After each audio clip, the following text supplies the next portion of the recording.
درنو محصلینو السلام علیکم. لرغونی متون دریم درس. بسم الله الرحمن الرحیم. ګوري تیر درس خو مو تیر شو، اوس ګورو دلته چې د متن په اړه ما مخکې تاسو ته وویل، که مو پام وي پې مو بحث وکړو چې که چېرته په متن کې لاسوهنه وشي، یعنې که بل څوک هم پکې لاسوهنه وکړي، بیا هم امکان لري چې هغه متن وي. په دې برخه کې هماغه مسله ده چې ما تاسو ته مخکې وویله په بله ویډیو کې.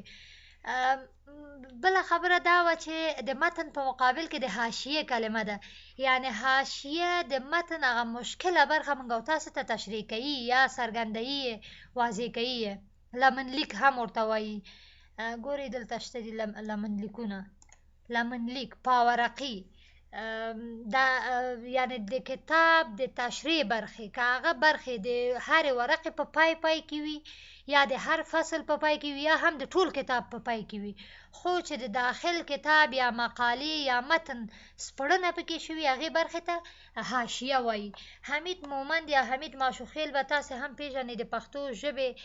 یو نازک خیاله شاعر دی. دی په خپل شعر کې په دې مصره کې ګورئ وایي چې آسانی کی مشکل متن په حاشو،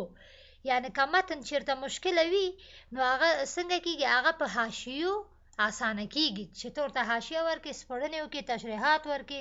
مثلا ځینې کلونه ولیکې، د ځینو اشخاصو نومونه ولیکې، داسې نور. نو مشکل متن په حاشیې سپړل کېږي یا تشریح کېږي یا هم اسانه کېږي. راځو دې ته چې ګورئ دلته د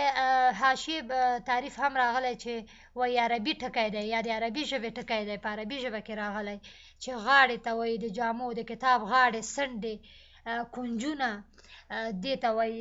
یوې ټاکلې سیمې ته هم وایي حاشیه. او بیا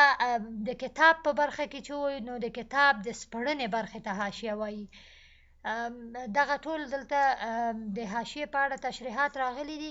چې مخکې ما د هغې په اړه تاسو ته بحثونه وکړل په تېره ویډیو کې، په دې کې هم چې متن او حاشیه یو د بل متضادې کلمې دي. یا هم دلته ګورئ بیا وایي چې متن د کتاب مکتوب او لیک هغه برخه چې په مقابل کې یې کیدی شي حاشیه او لمنلیک شتون ولري. ولې ویلي کیدی شي؟ کیدی شي موږ او تاسو داسې یوه مقاله ولیکو چې لغات یې، سپړنې، تشریحات مشکله نه وي، ډېر ساده الفاظ وي. مثلا موږ او تاسو یو چاته مسیج لیکو، مثلا تاسو خپل ټولګیوال یا ټولګیوالې ته مسیج لیکئ چې استاد په ټولګي کې دی، ځان ورسوئ. ګوره دلته تشریح ته اړتیا نشته، مګر دا یو متن شو، تاسو یو پیغام وړاندې کړ، هغه هم په لیکنې بڼه. د متن اساسي خبره لیکل دي چې باید لیکل شوی پیغام وي. هر هغه څه چې ته لیکې، هر هغه څه چې ستا ذهن کې دي، او ته خپل د ذهن هغه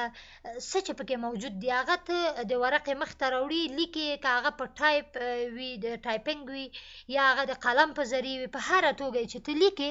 هغه متن دی. چې ونه لیکل شي متوجه اوسېږي، چې لیکل شوی نه وي متن ورته نه ویل کېږي. دا اوس چې زه تاسو ته غږېږم دا متن نه دی، خو دغه چې کوم مطالب چې زه یې وایم او دلته لیکل شوي دا متن شو. دې ته ډېر متوجه اوسېږي. نو دلته وایي چې کیدی شي حاشیه او لمنلیک په مقابل کې شتون ولري یا ونه لري. که حاشیه ونه لري هم متن کیدی شي، یعنې دې ته مو ذهن لاړ نه شي چې که چېرته په متن کې حاشیه نه وه نو هغه متن نه دی.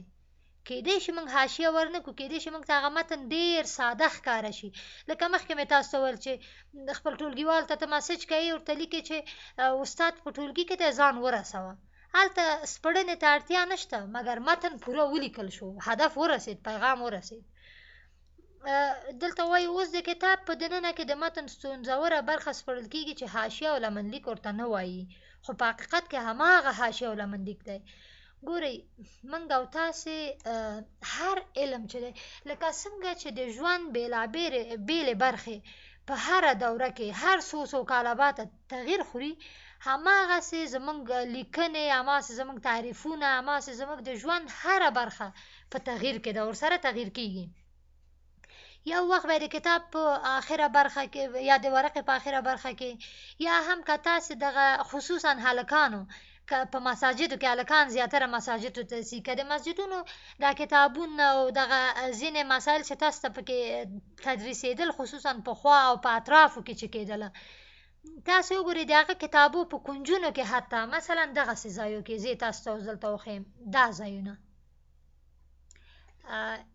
تاسو لږ صبر وکړئ چې زه تاسو ته منظم وښیم چې کومه ساحه مثلا ګورئ مثلا دا ساحه په دې برخه کې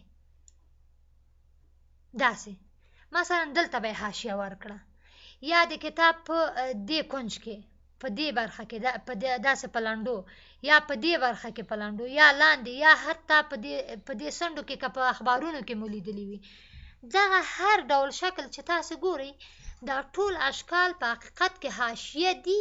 کیدای شي چې ورته حاشیه ووایي یا ونه وي لکه اوس چې موږ او تاسې حاشیه لفظ ډېر نه کاروو خو حاشیه شته دلته ځینې ډکشنریانې دي چې هغوی د متن بېلابېل تعریفونه کړي لکه ګورئ په جدید نسیم اللغات اردو کې مرتبین یعنی هغه کسان چې مرتب کړي دي دغه لغات مرتب کړي ترتیب کړي دي دا یې څوک دي سید مرتضی حسین فاضل الکهنوي او دا بل سید قاسم رضا دوی وایي چې او بل محمد باقر نبیره آزاد دوی د متن تعریف په دې کتاب کې کړی په جدید نسیم اللغات کې وایي چې متن د کتاب اصلي عبارت ښه متوجه اوسئ چې څو خبرې تشریح کړي د کتاب اصلي عبارت دی د شال بړستنې او نورو دنننۍ ګورئ یو خو د کتاب اصلي عبارت یعنی د کتاب همغه منځنۍ برخه بل شال دغه هلکان هم ځینې صادرونو په نوم لري که نه صادر و شال او نجونې هم لري